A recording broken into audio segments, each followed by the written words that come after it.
somewhat suspicious circumstances. Another 5% of GDP is locked up in supply chains whose ultimate destination is the American market. Should American trade access be revoked, it would be as if China suffered from an equivalent of 3 American Great Recessions all at once. And even that rosy scenario assumes that all of China's other export markets remain open. All told, about 1/3 of Chinese economic activity is directly involved in exports, and that does not include the raft of affiliated sectors from ports to refineries that, while technically domestic, are largely dependent upon international links. As one would expect, the Chinese regions with more mercantile histories, most notably the Greater Shanghai and Greater Hong Kong regions, would suffer more. 2. China is now the world's largest importer of nearly everything. Iron, iron ore, aluminum, alumina, sulfur, copper, copper concentrate, nickel, plastics, wood, wood pulp, tin, glass, cotton, wool, soybeans, rubber, both natural and synthetic. This list goes on for a good long while. The most strategic of China's world's largest is, of course, oil. Think of the American oil neurosis of the past half-century, and that from a country that controls the global oceans, that imports most of the oil it needs from its co-North Americans. Now think of it from China's point of view. China's oil supply lines run past a lot of rivals. Oil shipped in from the Middle East or Africa must pass by India, Myanmar, Thailand, Singapore, Vietnam, the Philippines, and Taiwan. Russian oil may face a more direct route, but the Russians are kings of using energy dependency as strategic and political leverage. In a Bretton Woods world in which the Americans guarantee the sea lanes for everyone, this isn't a problem. In an Amerocentric world in which the Americans don't care, or perhaps don't care too much for China, this is a strategic disaster. Almost all of the countries along China's oil import route are also oil importers.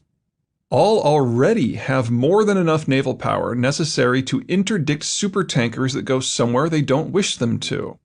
And China dare not risk tangling with even a mid-power navy out of range of its land-based aircraft because it lacks meaningful blue water capabilities. 3. Unfortunately for the Chinese, the Americans will be the least of their worries.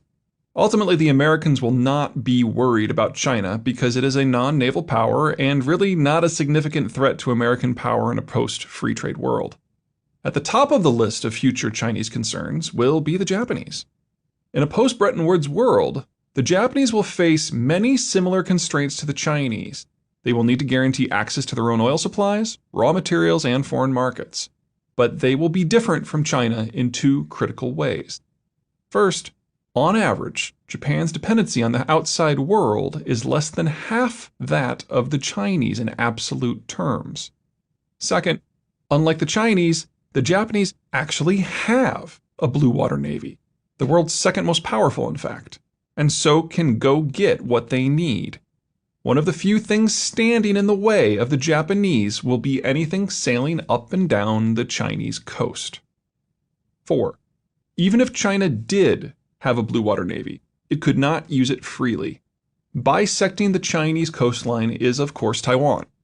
The biggest challenge Taiwan presents to the mainland is not its ability to make a mockery of the concept of a united China simply by existence, but rather the fact that it is far cheaper to use a land-based military to threaten sea lanes than a sea-based military.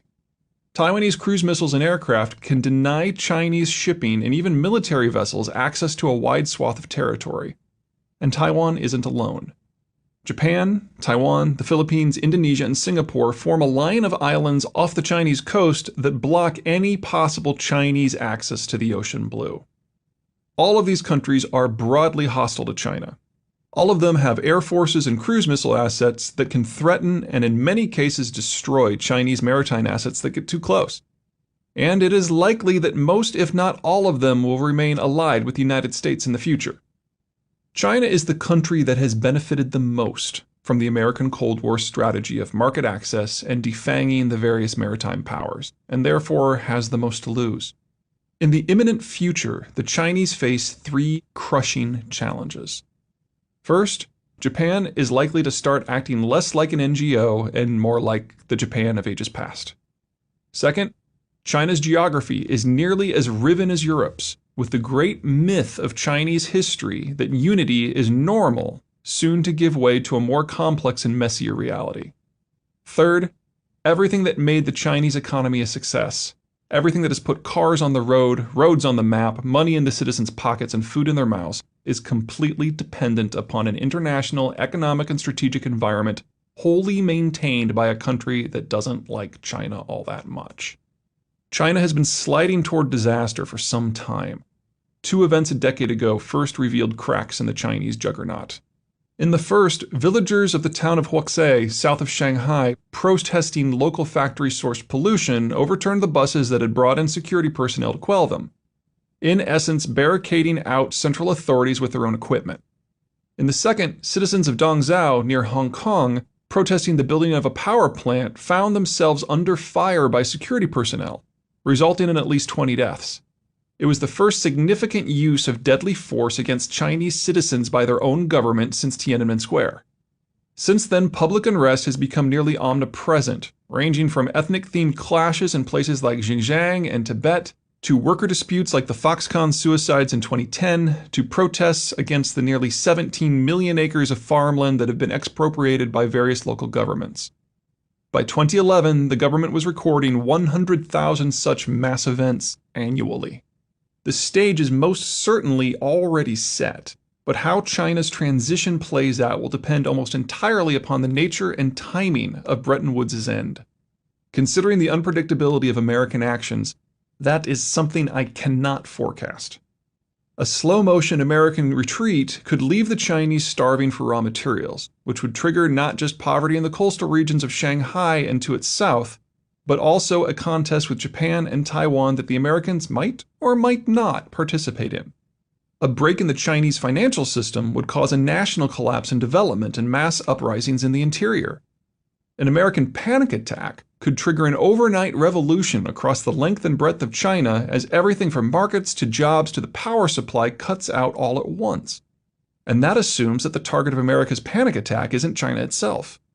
There are so many things that could trigger China's fall that mapping out the route of descent is a task best completed once freefall is already in progress. Sketching out China's future after that transition, however, is actually fairly straightforward. China's ability to employ its population will end. China's ability to source the materials to modernize will end.